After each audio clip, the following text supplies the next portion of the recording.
Chapter 1301. I know that song. The eggs weren't destroyed. Woo. Regardless of what I might think of the craft, it isn't good. I didn't want to see a bunch of eggs get roasted by the purification process. They were definitely changed, though. No longer black, they were lighter. Not quite white, more like a somber sort of gray. Reaching out with my senses, I could tell that the life present within them was still there, if perhaps a little muted from what it had been before. When the rest of the colony came down to join me, I was quick to point out to Solent, Tungstand and the others just what I'd found. This is unexpected, Solent mused, for once not having foreseen the issue. I would never have imagined that craft, even unhatched, would be able to survive the purification process. More than that, they may not even be monsters, I point out. They were clearly farming and growing food down here. Mold and meat, it looks like. Tungstand appears quite perturbed by this revelation. If they aren't monsters, how on Pangara were they able to survive down here? The fifth is such a unique biome. I can't imagine something being able to live here without specifically being born to this place. Solent has an answer for that.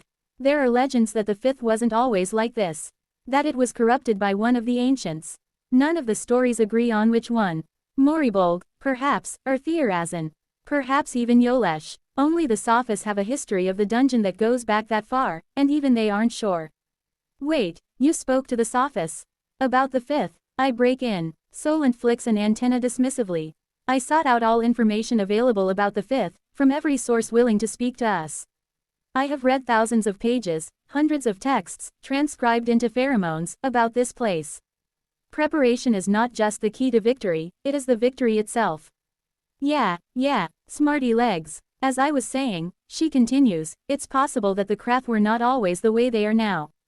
Perhaps they too, like the fifth, were changed into their current form, corrupted by the toxic energy that fills this place.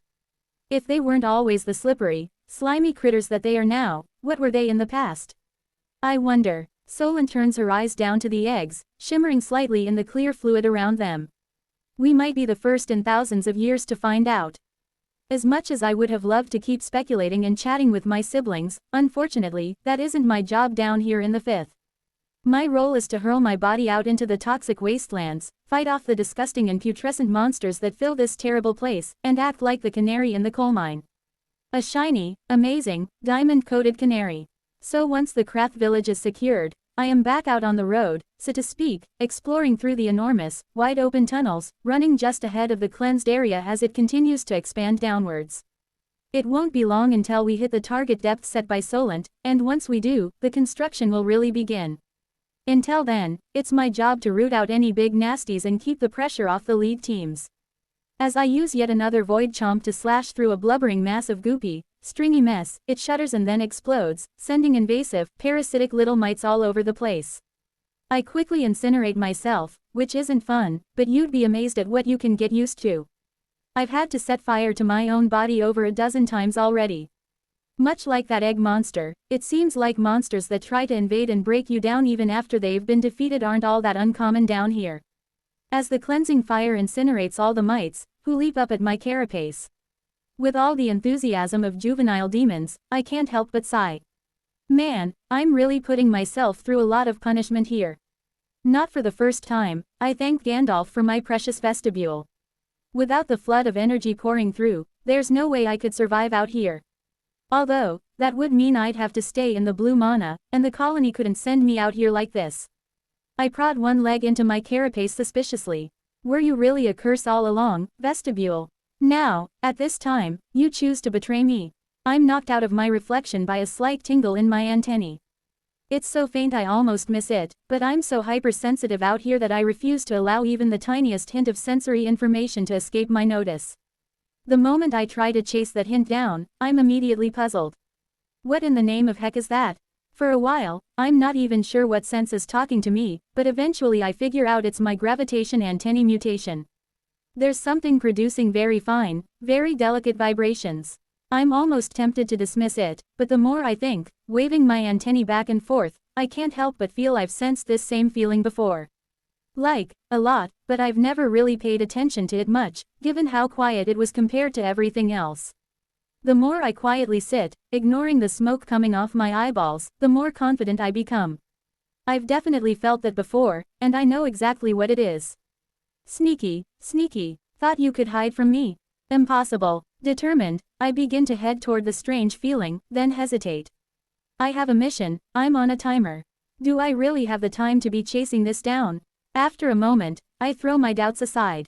I have time, I'm ahead of schedule, and this could turn out to be important. I mean, it could turn out to be nothing at all, but it doesn't hurt to try, right? Settled in my mind, I change my heading and start moving toward the unsettling yet familiar vibrations. You're going to have to talk to me this time. Chapter 1302, Sneaky Spirit.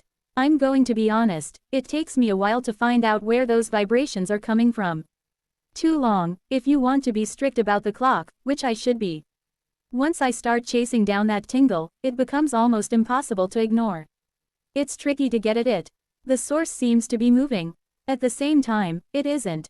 Something fishy is most definitely going on, but as long as I keep moving forward, as long as the sense in my antennae keeps getting stronger, then I know I'm moving in the right direction. The fifth has a weird layout. The first stratum was a mess of tangled little tunnels, some small, some large, which intersected and branched off each other just as often as they came together in huge caverns. So far, the fifth is similar in the sense that it's just tunnels, but these are all massive. The smallest I've seen was the first, 1 kilometer across, and the largest is the one I'm currently in, possibly as many as 3 across. They are huge, and in each and every one of them, there's a flow, a sense of movement, of motion. The mana, thick, toxic and dangerous as it is, never stops moving, like it's a living, breathing thing. At times, especially like now, when I'm exploring off on my own, there's a strange sense of being inside an enormous living creature. As large as I am, I feel like a germ, invading the body of another organism. It's unsettling, to say the least. I push all of that to the back of my mind as I keep trying to sniff out the sneaky little so-and-so who's tickled my senses. I double back a few times, confused, and eventually find myself staring at the side of a tunnel that I've walked past 3 separate times, scratching at my head. Everything my antennae are telling me says that what I'm looking for is right in front of me. Yet, there's nothing there. My eyes, my mana sense, smell, everything is telling me that this is just a chunk of rock, exactly the same as every other chunk of rock, and that behind it is nothing, except for more rock. And yet, there's tiny, little, waves. The slightest of gravitational disturbances, tickling and aggravating at the edge of my awareness, like the finest roots dangling from the end of a vegetable just pulled out of the dark earth. Stupid tree, I know you're in there. Unsure how to proceed, I decide to take a simple approach, and open my mandibles wide so I can begin charging a truly potent void chomp. After a few seconds, the rock morphs into, not rock, and then just peels back, parting like water to create a narrow tunnel. I close my mandibles with a soft snip and then walk forward. The tunnel is just wide enough for me to enter, but I have to fold up my legs as tight to my body as they'll go. It's uncomfortable, but I suppose that's the point. After a while, I find the source of the maddening sensation, and just as I suspected, its roots. Feeling smug, I reach out to them with my mind. Found your own little hidey hole down here, huh? How long have you been living in the fifth? For a minute, there's nothing but silence. The mother tree has never spoken to me directly. To be honest, I don't even know if she can. The roots trailing down from above writhe angrily, a huge mass of them, as thin as hair, until eventually, they twist into a shape. It's a woman's face. Then a mind reaches out to touch mine. Why are you here? Her voice is kind of scratchy and thin, as if she hasn't had to speak to anyone, even using mind magic, for a very long time. I don't know how she speaks to her children, but it's probably through an even more intimate method than mind to mind. Soul to soul, maybe. She's clearly not happy to see me here. Even with a face formed of roots, she's scowling at me. Got a little sense of your presence, so I thought I'd come and say hi, I say, radiating smug energy. The vines twist in irritated knots before reforming to the face. How did you find me? She demands. This place should be impossible to find. I don't answer that, because of course I don't. Instead, I ask the question that I want answered. Do you actually live here? In the fifth? That massive tree above isn't your real body, is it? You've got sneaky little roots all over the place, sucking up mana, but this is different, you're actually here, somewhere. I don't think this is her real body, here in front of me, this random tangle of roots, but for whatever reason, she felt much more present. She definitely wasn't that far away, relatively speaking. I am not going to tell you that, she hisses in my mind. Stay away from me. The more I think about it, the more it makes sense.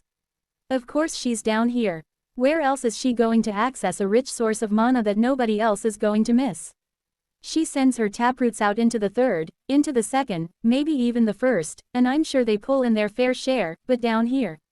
The mana here might be disastrous to come into contact with, but the colony has proven it can be made safe. By drawing in and purifying the energy of the fifth, she has a rich and ready source of power. The two problems are, it would cost energy to gain energy down here, so her process must keep her ahead of the curve, and secondly, she would have to avoid detection. If the Krath found out what she was doing, they would lose their minds. Oh no, I grin, I think we're going to have a long conversation. After all, you can help us out with what we're doing. It affects you too. Chapter 1303, War in the Shadows. Externally, Chrysalis writhed, hundreds of limbs slipping into the shadows before they emerged outside the safe zone, tearing apart the raging beasts who threatened to attack her master's family. Internally, Chrysalis writhed, with anger. How dare these disgusting creatures try to take apart anything that her master wanted to build? The rage fueled her as she launched attack after attack, spending herself unreservedly to annihilate the foe. It was costly. Every time she extended a limb into the poison, she had to cut it off, lest it carry the infection back to her. The mana of the fifth was so virulent it tore apart her limbs in under a minute, breaking down the dark mana that formed her body at incredible speeds. Whatever she lost, she had to replace, but the colony was well aware of her limitations, and a steady supply of biomass was being provided for her. Even so, she wasn't able to fight at full pace. Soon, she would need to rest and let her reserves build up again. Master had commanded that she never fall below half of her maximum capacity, and Chrysalis was bound to obey that commandment, no matter what. Thinking of his care and concern for her warmed Chrysalis' heart and stoked the flames of her fury. You monsters dare to defile that which the Master seeks to create. My kind, wonderful, perfect, strong, perfect, wise, wonderful, perfect Master. Die, die, die die die die die die die. With a snap, Chrysalis came back to herself and realized she'd withdrawn all her limbs, without realizing it. For a moment, she was incandescent with fury, then realized she'd already burned through her reserves and hit the limit. She grit her 3 sets of teeth, but managed to contain her emotions. Pulling in her flesh, Chrysalis returned to her preferred form, that of an adorable little ball, as her master so cleverly phrased it. Considering how much she'd grown and evolved, she wasn't able to compress herself down as small as she had in the past, but even so, her master had grown larger and didn't seem to notice the change. Or if he hadn't mentioned it. A mind brushed against hers and Chrysalis accepted the contact, allowing the ant to connect their thoughts. How goes the defense? Brendan asked. Well, Chrysalis replied, still feeling irritated that she couldn't lash out at the monsters she could sense beyond the safe zone. Foul beasts, hurling their vile slime and bile towards her master's family. Outrageous. I take it you need more biomass. I'll have some brought immediately. Thank you, Chrysalis said, recalling her manners. She shouldn't be so consumed with anger that she forgot to be polite. Have you, she hesitated to continue, have you heard how my master is doing? I haven't seen them in more than an hour. They were still connected. In fact, he still spoke to her and her brothers every now and again. But she couldn't touch him, and when he was that far away, in her experience, things went very badly, very quickly. She felt uneasy and wouldn't be able to relax until her master was once more within her grot, close and safe where she could protect him. As far as I'm aware, the eldest is still hard at work on the front line, leading the way as the colony descends deeper. Last I heard, they were fine, although Solent is constantly stressed the eldest is going to go off schedule. My master cannot be bound by any such thing as a schedule, Chrysalis declared proudly. It is foolish in the extreme to try. Brendan dipped her antennae in acknowledgement. You are quite correct, as always. I think there are 24 separate contingency plans that branch from the eldest's actions. So far, none of them have needed to be put to use. It was only a matter of time, Chrysalis was sure of it. And my siblings, are they behaving themselves? She could reach out to them directly, but they were unlikely to tell her. Tiny would claim everything was fine, no matter how bad the situation, and Nvidia would not betray his confidence. The fluttering demon had always been willing to keep secrets, but now he was like a vault. A reliable and trustworthy confidant. Of course, you and your fellow guardians have been of immense help. The two of them are fighting one level below where we presently stand. Tiny has not attempted to fight outside the safe zone, and Nvidia is doing an excellent job keeping him healthy and using his combustion magic on the enemy. As long as they're being useful, Chrysalis muttered. There wasn't really any doubt. As much trouble as Tiny could get into, he always did his best to help, in his own way. With the strict conditions that the master had put on him, there wasn't much opportunity for mischief. And Nvidia was there, surely nothing would go wrong. Thank you for taking the time to speak with me, Chrysalis said, extending the top of her little blob so that she could dip it in a short bow. Not at all, Brendan replied, dipping her antennae back. And here is the biomass you asked for. Enjoy your meal. A line of ants approached, carrying large chunks of food which they deposited in front of Chrysalis, who readily snapped them up with a tentacle and shoved them into her mouth.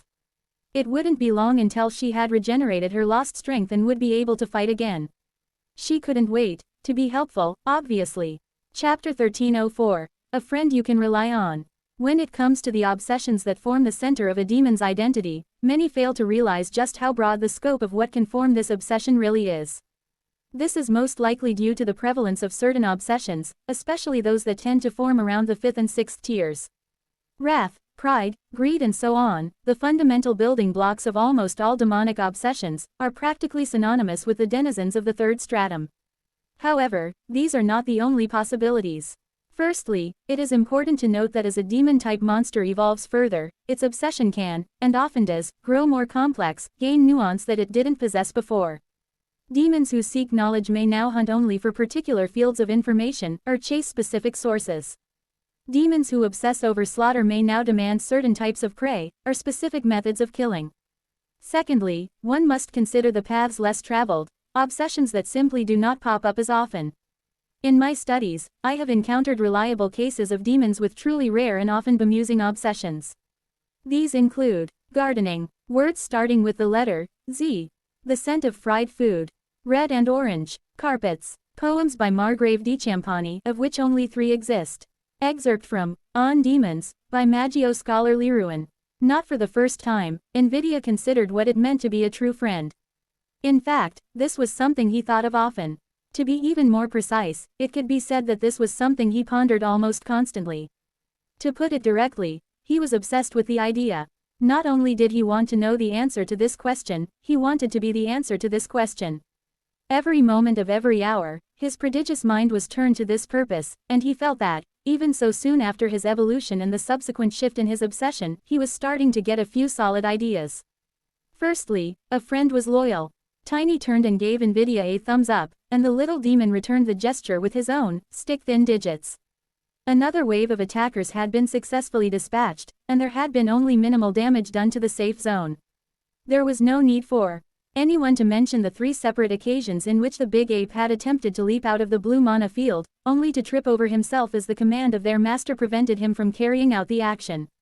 Secondly, a friend would say the things that needed to be heard, not only the things that someone wanted to hear. He fluttered up next to Tiny and placed his little hand on the massive, broad shoulder of his brother. It ISSSS2 Dangaroos to try and leaps SSS out. If you trips SSS and fall SSSS, you may get SSSS poisoned. If it get SSSS into your H and SSSSS, no punching for days SSSS. Tiny pondered this advice for a moment, his frown growing deeper and deeper, until finally he was seized by fear and began to shake his head furiously. Of course Tiny didn't want to have to wait for his hands to heal. It would be very upsetting if he couldn't punch.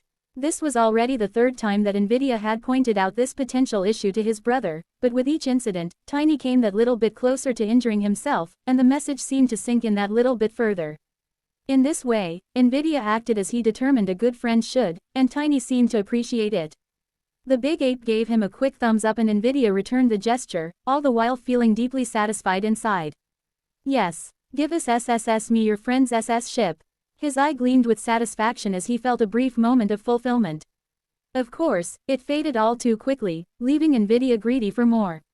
It was fine, he had only just begun to take his steps along this new path. In time, he would accumulate more and more friends, and he would help them all, and they would feel grateful towards him, and he would enjoy this sense of satisfaction all the time. He fluttered his little wings happily as he contemplated this future. Of course, there was one being from whom he desired friendship more than any other, his master, but Envidia had a plan, and he would be patient. He turned his attention once more to the tunnel he and his brother were defending. The mana beyond the blue safe zone almost seemed to boil of its own accord, as if the fifth itself rejected their presence, was enraged by the invasion. Even at the edges of his mana sense, he could feel the energy of this place writhing and drifting toward them, trying to smother this unwelcome infection before it took hold. Deep in his pocket dimension, his brain flexed, and 100 mind constructions began to churn. Mana was woven at dizzying speed as he reached out and boom, boom, boom, explosions began to rock the tunnel as Envidia attacked the beasts creeping towards them. Tiny watched on, sad that he couldn't also reach out and fight. You will have your turns SSS soon, Envidia assured him. The ape immediately brightened as he was comforted, and Envidia once more felt that sense of satisfaction. After all, wasn't that what friends were for? Chapter 1305, Solent's Plotting. The influence of Solent on the organization of the colony is difficult to overstate. Perhaps of all the champions who arose within the colony, her impact was the greatest, even when compared to Brilliant, our merchant. By our very nature, the ants of the colony formed an effective military. Cooperative, egoless, selfless, unafraid of death, we were able to organize readily, train relentlessly, and confront our enemies with confidence and overwhelming numbers. Solent was not satisfied with that. She turned the colony into a proper military. Every caste was brought into a unified command structure that made the best use of their talents, in ways no other ant had ever dreamed of. It was no longer enough to simply train, gain experience and improve levels. Endless drills, complex formations, backup plans. Within backup plans, contingencies, redundancies. The exhaustive drive and intellect she possessed was laser-focused on one single thing: preparation. Yes, Solent was the greatest battlefield general the colony ever produced, but her true power and influence was in reshaping the colony's approach to not only battle, but war. It is due to Solent that we came to be so feared. Excerpt from the private notes of Historiant. Some among her closest advisors, her broodmates who she'd grown up with, considered Solent to be something of a pessimist. They all saw the wisdom in planning for the worst, but she truly seemed to expect it, which appeared excessive to them at times. To her mind, it was only prudent. If she expected the worst, then she wouldn't be in the slightest surprised when it almost inevitably happened. Also, she wouldn't be too shocked when something even worse occurred. So far, everything to do with the invasion of the fifth stratum had been going according to plan. According to her expectations, that meant that something awful should happen right about. General Solent, it was difficult at times, always being correct. Make way for the messenger, she demanded, cool and calm as always. The forward command post was a hive of activity, not least because it was constantly moving. As the area covered by the purified mana pushed deeper into the fifth, so too did the front line of the invasion. As the commander, she needed to stay close to respond to any disasters as they took place. Such as now, the many bustling ants gave way and soon a clearly stressed scout stood before her. There has been some form of attack. She burst out. Toxic mana is spreading everywhere within the safe zones. What? That shouldn't be possible. How? She demanded. Has anyone identified the source? Yes, General, the scout nodded her antennae frantically. It's the vents. Those strange openings along the tunnels. They suddenly opened up and started spewing toxic mana everywhere. Some parts of the invasion force have already been cut off. Of course, even worse than the worst-case scenario. If the local Krath hadn't overplayed their hand so severely, this would be the perfect moment for them to have attacked. She'd gotten lucky. Silence fell over the post as Solent sank deep into her thoughts, considering every possibility. Those vents, the colony had identified them during the first scouting mission but wasn't able to determine their purpose or function. Why would they open now? What had triggered this event? It didn't matter. What mattered now was limiting the damage, preserving the strength of her troops and ensuring the invasion didn't lose momentum. Come with me, she ordered quietly, and led the entire command group to the model of the fifth. Even now, carvers were hard at work on it, filling in the details, shaving away at sections of rock, or adding new ones as reports came in describing the terrain of the surrounding dungeon. Spread the command that every squad is to engage Shell Epsilon tactics, she instructed. Stop advancing, act as independent, defensive units until further orders arrived. Yet another thing they had extensively drilled. This command must reach every battalion and squad, regardless of the state of the tunnels. Am I understood? The scout nodded. Gather any additional scouts you require outside the command post and coordinate with the staff here. Go swiftly. As a result of this order, several of her siblings would die, infected by the toxicity of the fifth beyond any hope of recovery. She hardened her heart. If the messages didn't get through and the troops didn't go into the trusted defensive formation, a great many more lives would be at risk. Until the tunnels were cleansed and every inch of the safe zone reconnected, every squad was on their own. Carvers, mages, up front, she ordered, and waited as those she needed crawled forward. We have to do two things as quickly as possible. First, locate every active vent and modify the pipe network to allow intake from them. If necessary, we may need to adjust the woofer node layout. It will be up to each team's discretion what course of action they need to take. Second, we need to find every inactive vent, if there are any, and prepare pipelines to each of them. If they start expelling mana, we have to be ready to siphon it away immediately. The situation was bad, but had the potential to become so much worse. We have to move quickly. Go now, and send back progress reports every 10 minutes. Dozens of ants rushed away, already issuing orders as Solent stared at the model, as if trying to discern the future from the hard, cold stone. Leonidant, she called to her trusted broodmate, who leapt to her side in seconds. You will go to this area and be responsible for coordinating the response. She used her front leg to indicate the zone she meant, specifying the exact sections of tunnel at which her siblings' area of responsibility would end. Washington, I want you in charge of this section. Juliant, you will take this section. Napoleon, you take this area. Go. Those she knew best, and who understood her mind the most, rushed to obey her commands, and Solent sat back, still thinking hard. So long as her troops were able to do as they had trained, this disaster could be overcome. She wasn't worried about that. Her mind, of course, was busy calculating a new reality. Now that this had happened, what was the new worst thing that could possibly occur? And how could she be prepared? Bring the eldest to me, she instructed, I have a task that they are not going to like. Chapter 1306, Flow. Really? I mean really, you want me to what? Solent clicks her mandibles irritably and my antennae twitch, but given our current crisis, I can't exactly go thwacking the general in charge over the head. The command post is positively crawling with activity as orders are given out and reports come in constantly. It's so crowded in there that Solent had to come out to speak to me since I won't fit inside. We have to know what is happening outside the zone of purified mana, she explains to me with all the patience she can muster, which I appreciate. If the vents are sucking in toxic mana from nearby and venting it into our safe zone, then the mana outside will be thinner and we will be a little safer as we deal with this crisis. But if the vents nearby are also venting toxic mana, then the mana nearby will thicken and begin to press in on us, shrinking the safe zone. Nards. Alright then, I'll get to it. Try to keep everything from falling apart while I'm out. Of course I will, she replies with utmost confidence. Who do you think I am? An uppity little general, who I will not thwack, yet. Leaving the command post behind, I pick my way through the crowded tunnels.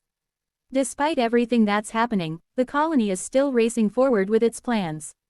Construction is happening everywhere, even if the steady flow of supplies from above has been cut off. Soldiers race this way and that, responding to attacks on a case-by-case basis. Our organization has taken a hit, every squad of 20 ants is operating on their own, apparently, but heck, we're ants. It's not possible for us to not coordinate. One squad lays down trails toward an ongoing attack, other squads decide to follow it and help out. The main point of difference is just how defensive everyone is being, and I can understand why. Not a single ant can be lost to the craft, and this breakdown of order would be the perfect chance. Well, I have to trust that everyone can take care of themselves for a bit. If Solent is right about the vents we haven't reached, then things are going to get worse before they get better. With a little luck, perhaps the nearby vents are sucking in mana and the area nearby will be a little less toxic and easier to deal with. Trying to think positive thoughts, I keep moving forward until I reach the multi-layer deep wall of ants guarding this section of tunnel from incursions. The border between the blue and the sickly yellow-brown of the fifth is always a sight to see. Two warring forms of energy, each trying to consume the other. There's an audible fizz in the air, and my mana sense goes crazy every time I get close. Both types of mana are self-replicating, making more of themselves even as they consume each other. Mana is destroyed and created at such a rapid rate, it's like a constant static noise that presses into my senses. Nothing else for it but to stick my incredible, shiny self out into the muck and investigate. Going back out there isn't pleasant.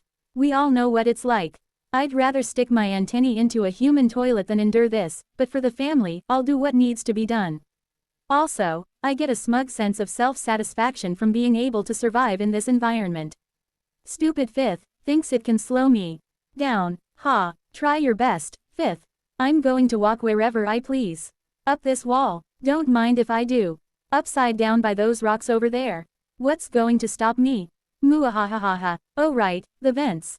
With a vague idea of what I'm looking for, I go exploring, but making any progress out here isn't easy. Whenever a monster spots me, they go nuts, rushing at me immediately in a frenzy. Most aren't that high a tier, but despite that, they are still born in such a mana-rich environment that they have unique strengths which pose real danger to me. The best way to deal with them that I've found is to go all out and obliterate them as fully as possible. This could take the form of an empowered Void Chomp or Dragon's Breath, right up to a weakish gravity bomb if the moment calls for it. All the while, I keep my mana sense attuned, my mind constructs constantly working. Not only to purify myself of toxic influence, but trying to check every eddy in the thick toxic sludge that is the mana of the Fifth. The further out I get from the safe zone claimed by the colony, the more my heart sinks in my thorax. I really don't feel like it's getting thinner out here. If anything, I eventually managed to find a vent. First I had to cut my way through a mucus waterfall, the gunk so dense and sticky it fell at a rate of about a meter an hour. Yuck, I void chomped it into oblivion, and on the other side, I was able to find exactly what I was looking for. The vent appears much as I remember the others I saw. A strange, half sponge, half rock sort of thing with many holes in it.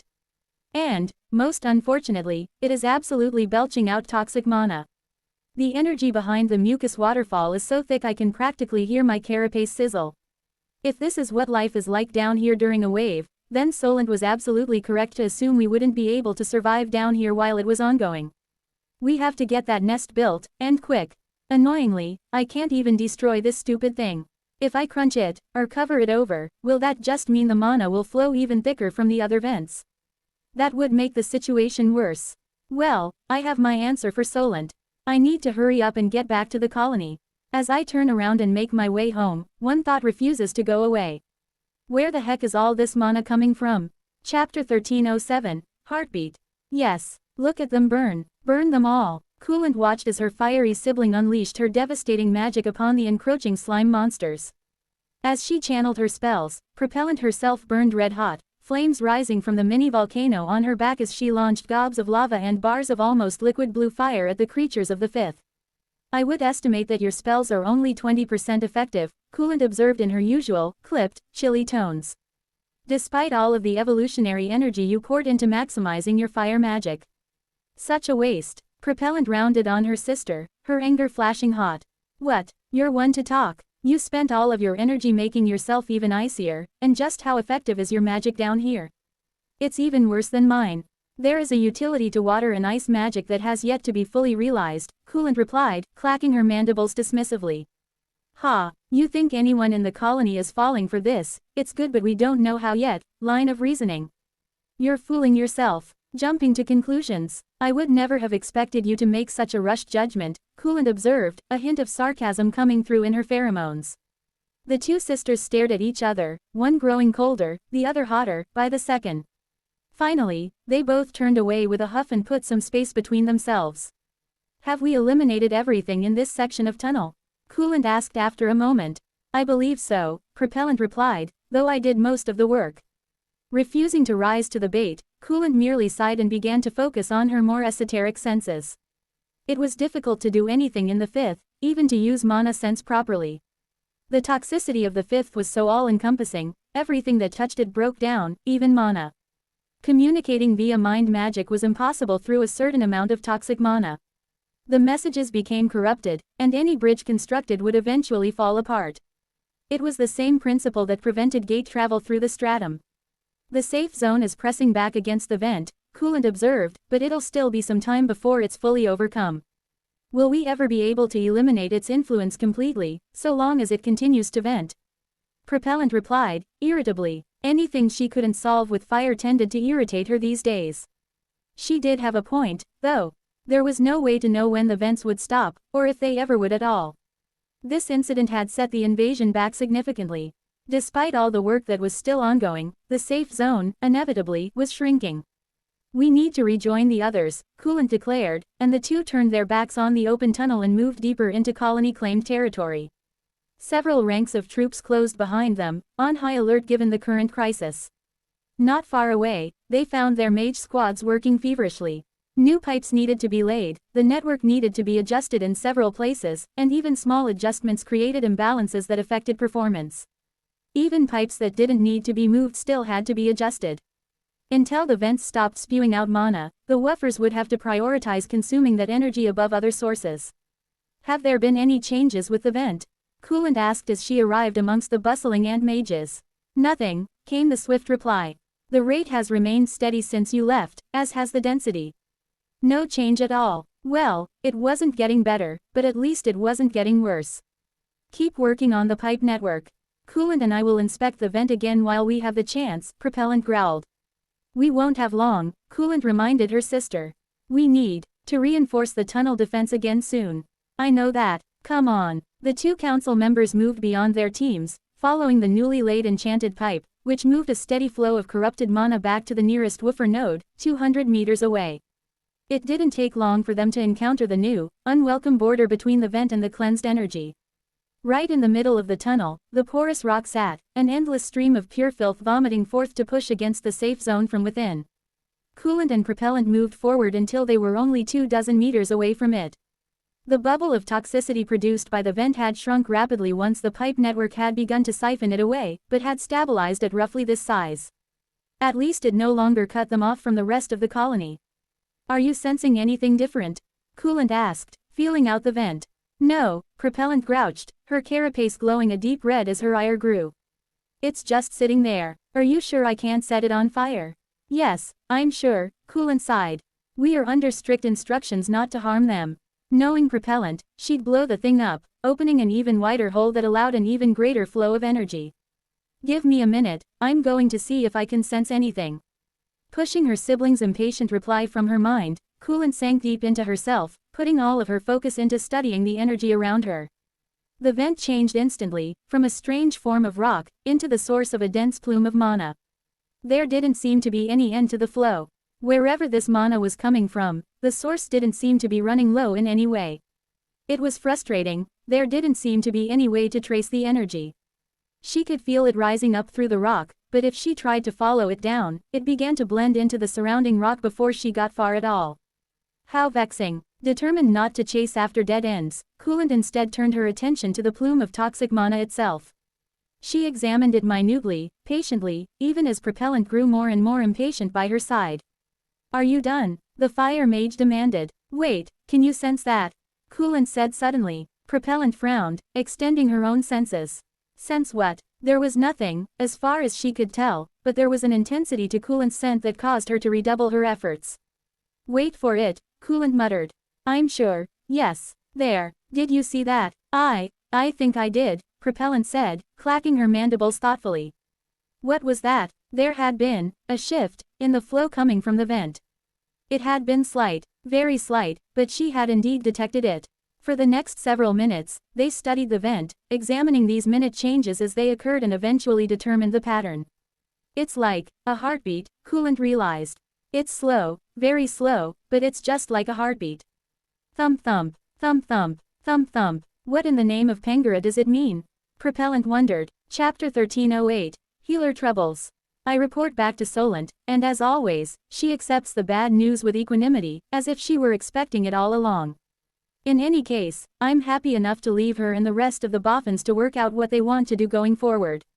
I mean, this is going to throw a serious wrench into our time frame, there's no way around it. Continuing to expand will be more difficult than ever, due to the thickening toxicity around us, and more dangerous than ever, as a result of the vents creating deadly pockets of death right in the heart of our territory. I don't envy the decision makers with this one, absolutely not. The worst part is, we can't even determine what might have caused this to happen. Do the vents always do this? Is it a response to our presence in the area, or the cleansed mana we're creating? Or is this a defense system the Krath created? All of these are possible, and we don't have a way to determine which might be the true cause. The fifth stratum is such a mystery to everyone. Those who know the most about what's going on down here are the least likely to share that knowledge with a group of monsters. Namely, the Legion. The colony doesn't really have a choice except to slam our heads into the fifth after taking all the precautions we can. Try and stay still, Mendant yells at me. Huh, oh, Mendant, I didn't notice you were there. How've you been? How have I been? I've been trying to heal you for the last 5 minutes. Not just Mendant, but a whole group of 10 healers has been crawling on my carapace as I walk around. Is it really necessary for me not to move? I ask, exasperated. Does it make a difference? It makes it easier to concentrate, Mendant replies, snapping her mandibles irritably.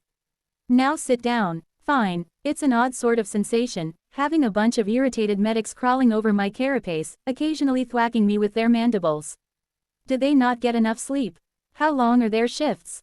Maybe the healers have a poor diet or something. They are persistently grumpy, it's becoming the defining trait of the entire cast. Give it to me straight, Mendant. How bad is it? I ask, with more than a hint of sarcasm. Bad, she snaps, poking around at the base of my antennae. Hey, that tickles. You've been regenerating yourself over and over again in such a short span of time. The wounds haven't even healed the first time before more regeneration fluid is applied. Even for a monster, there are limits to how hard you can push your body. There are, I say, surprised. I thought I could just heal forever. Well, you can't, not without repercussions, such as weakening the damaged areas of your body over time. Oh no, not my precious carapace. You were worried about your carapace, weren't you? Maybe. How about the more delicate and sensitive parts of your body? Like your eyes and antennae? Well, those too, obviously. She crawls up to my head and starts poking my carapace right between my eyes. Look, you don't listen to us at the best of times, and this isn't the best of times, but you had better pay attention. You need to give yourself time to heal properly. If you keep rapidly regenerating yourself like this, I believe it will cause problems down the line. Well, that's annoying. How long is it going to take? In case you haven't noticed, we have something of an emergency going on here, Mendant. You think it's going to get better if you find yourself weakened? Don't underestimate the effects of this place. You seem to be forgetting just how bad it is since you can survive out there for a while. Without regularly cleansing yourself of every single speck of toxin, you too would die. Give it half a day for your body to heal up, eat something, store up some biomass. Only then should you go back out there. This couldn't have come at a worse time, but I'm not going to knock back the doctor's orders. All right then, Mendant, I'll do as you say. Quote.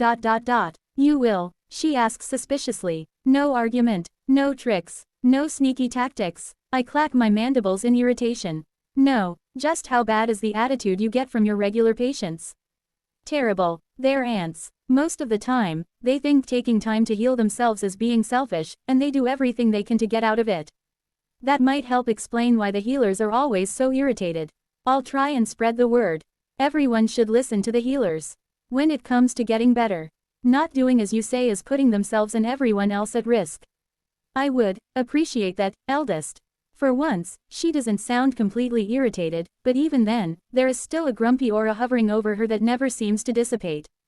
I do as ordered and plonk myself down until the healers are done picking over my carapace, inspecting every inch and making sure I didn't have a speck of toxic mana remaining. Only when I have the all clear do I get back up and start moving through the safe zone once more. Of course, my mind constructs have been constantly on the hunt for invading mana, but getting the all clear from a full team of specialists is certainly a weight off my mind. With nothing much else to do, I go looking for the gang. I know the 3 of them are fine. We've been talking when we can, and they've been busy, helping the colony and holding the defensive line, taking the pressure off of my siblings. Fortunately, they've managed to group together after several sections have been reconnected and I find them sitting together, resting and consuming biomass. Hey there, everyone, how are you? I don't get any further before Chrysalis glomps onto my carapace and vanishes into my shadow. Damn it, Chrysalis, you can stay in the shadow, but no creeping inside my body. That's an order. Fine, you mean you actually were going to do it? She's been getting more open and honest about her desires lately, which is a good thing compared to how she was before, but if I'm honest, it's starting to scare me. Chapter 1309. The walls are closing in. Despite all the work the colony has put in, there are still several sections of our territory that have been cut off. I go and inspect a few of the vents myself, and the pipes are doing a good job siphoning the energy away and feeding it to the woofers. The problem is, if the woofers are happily munching away on the toxic energy from the vents, then they aren't eating it from outside the safe zone and expanding our turf. Naturally, this means our controlled area is starting to shrink. To make matters worse, the vents outside of our turf are thickening up the mana all around us, which is creating even more pressure on the woofers and shrinking our controlled area even further. The colony is scrambling to hold the line, but that line is constantly getting pushed in. Tiny, NVIDIA, how have you two been doing? You've behaved yourself, Tiny. We have SSSS been doing well's SSSS. My brother has been very safe s. Well, NVIDIA says so, but it isn't like I miss the subtle thumbs up they give each other when they think I can't see. I should probably clarify, NVIDIA gives a subtle thumbs up. Tiny gives a massive, broad grin as he clumsily tries to shield his hand with his body and waggles his brows. It's clear that they aren't being completely honest with me, but I can't bring myself to criticize them after such a wholesome display. How about you, Chrysalis? Everything been alright? Yes, Master. I've been provided enough biomass to regenerate my darkness flesh, so I'm in top condition. Well, that's positive. It's good to know that the three of them have been able to do their job and have been getting taken care of by the colony. The real question we face is, what are we supposed to do now? We don't have any direct orders for this situation, despite all the contingencies that Solent has built into our instructions. It's frustrating, but there isn't much we can do to help the safe zone situation. The mages and carvers are doing all they can to work on and maintain the pipe network, the woofers are munching away on toxic mana as fast as they can, and we can't influence the vents in any way. I'm not used to feeling this helpless to influence the fate of the colony. It's incredibly frustrating. What's bothering you, Master? Chrysalis asks. Is something showing on my face? That can't be right, I don't really have a face.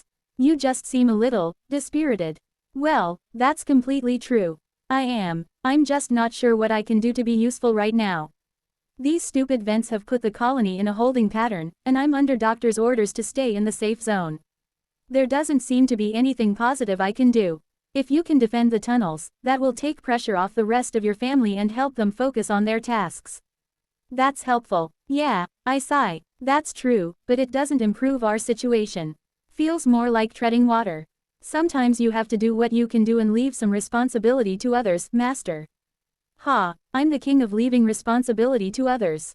I created the council specifically for that purpose. However, ever since I selected the altar of self, I'd expected I'd be able to push myself forward and solve problems for my family.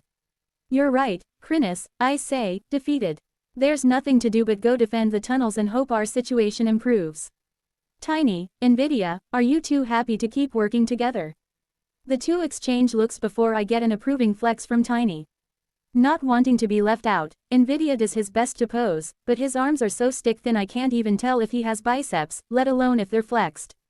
He gets an approving nod from Tiny, so I suppose he's doing something right. Wait, have those two practice this? Chrysalis, you're with me. Let's go take our frustrations out on some disgusting mucus monsters.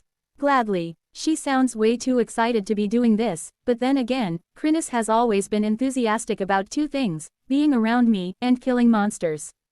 With my loyal shadow once more hitching a ride in my shadow and hopefully not invading my carapace on the sly, I part ways with the dynamic duo and head out to find a vulnerable section of tunnel. Even now, there are still a few spots that have been cut off from the rest of the colony, but with every minute that passes, they are getting closer to being reconnected. Thankfully, all they need to do is stay close to their woofer nodes to ensure they have at least some area of protection.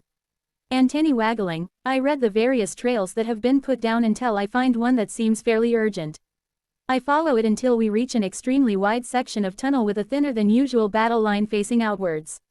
I can already tell that the safe zone is shrinking here, since there are areas that have clearly been worked on by the carvers starting to erode under the influence of the toxic mana. Go and reinforce another area, I instruct the general in charge once I figure out where they are. I'll hold this down. Can you cover the entire tunnel yourself, eldest? The general asks. This is particularly wide. I can leave a few hundred ants to help if you need. I'm not by myself, I assure her, pointing an antenna down toward my shadow. We'll be fine. Right you are, eldest. Work hard. Back at ya. I plonk myself down in the middle of the tunnel and start weaving mana as the ants gather themselves to retreat and redeploy elsewhere. Alright, Chrysalis, let's take care of business here.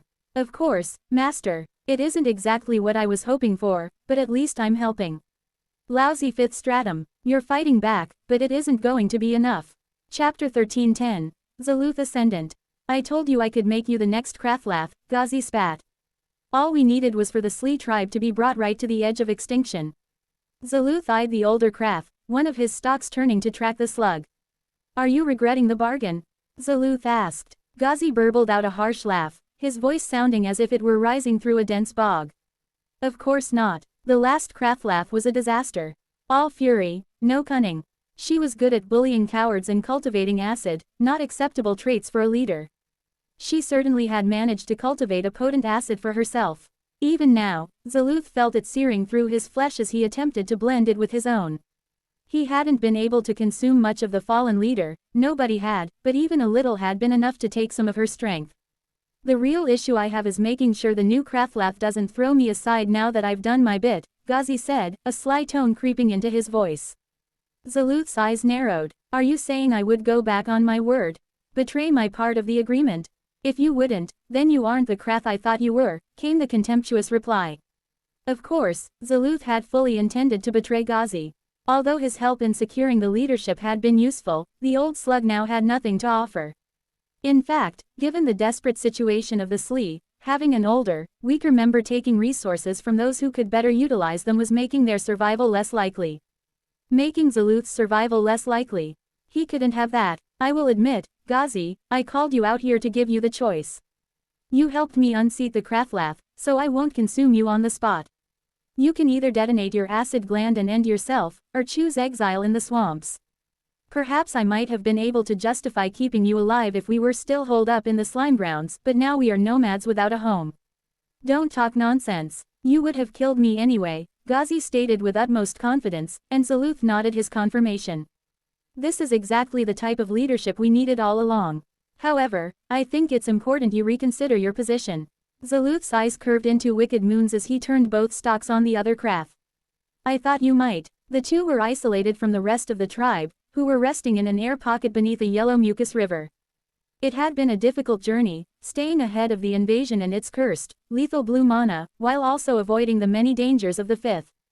Zaluth had taken on dangerous scouting duties time and time again to ensure his people made it through safely, helping to secure his position as Kraflath. Ghazi had to have known what was happening the moment the new tribe leader had asked him to slide out, away from the group. Now Zaluth was interested to hear what the crafty old slug had in mind to keep himself alive.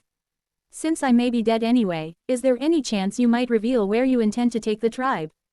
Ghazi asked. Zaluth shook his head. He wouldn't reveal anything if he didn't have to, and right now, he didn't. HMPH, Ghazi burbled, I thought as much. Very well, I will lay my moss out on the table. I know how to find the slime grounds of the Sugath tribe. What's more, I know where to find their old slime grounds, which they abandoned after they destroyed the Zeeth. Zaluth was taken aback. How could you possibly know that? He demanded, the anger beginning to sizzle in his flesh. Are you trying to trick your way into surviving for another few days? Another week, so you can try to raise up another leader in my place. The tribe won't change leader, not now, Ghazi spat derisively. It would be as good as condemning all of us to death.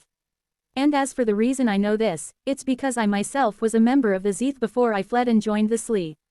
Trying to tamp down his anger, Zaluth calculated the time based on what he knew of local history. It seemed to check out.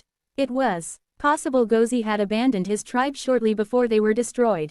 That would explain why you know the location of the Sugath's current slime ground, assuming they usurped the Zeeth's old haven, but their old one. Did the Zeeth really know the location of their rival's home? Ghazi smiled a slow, wide smile. In truth, it was the Zeeth who initiated the conflict. We flooded their egg chambers with acid, burning their young into soup. It was a powerful strike, but we hadn't anticipated just how hard the Sugath would strike back, nor did we realize they'd found the slime ground. It was over in just a few days. The story sounded compelling, but there were details missing. How had Ghazi, the wily old slug, known the Sugath would win the conflict? You sold them out, didn't you? You were the one who revealed the location of the Zeeth slime grounds in order to bargain for your escape. Ghazi revealed his needle-pointed teeth in a savage grin. The Zeeth were complacent. I knew they would lose eventually, so I merely hastened their demise and ensured my own survival in the process. And now he had an in with the Sugith, which Saluth would need in order to raise the alarm about the impending invasion. Well done, Ghazi, he said, you have managed to survive yet again. It's what I do, the old slug replied. It's very hard to kill old Ghazi.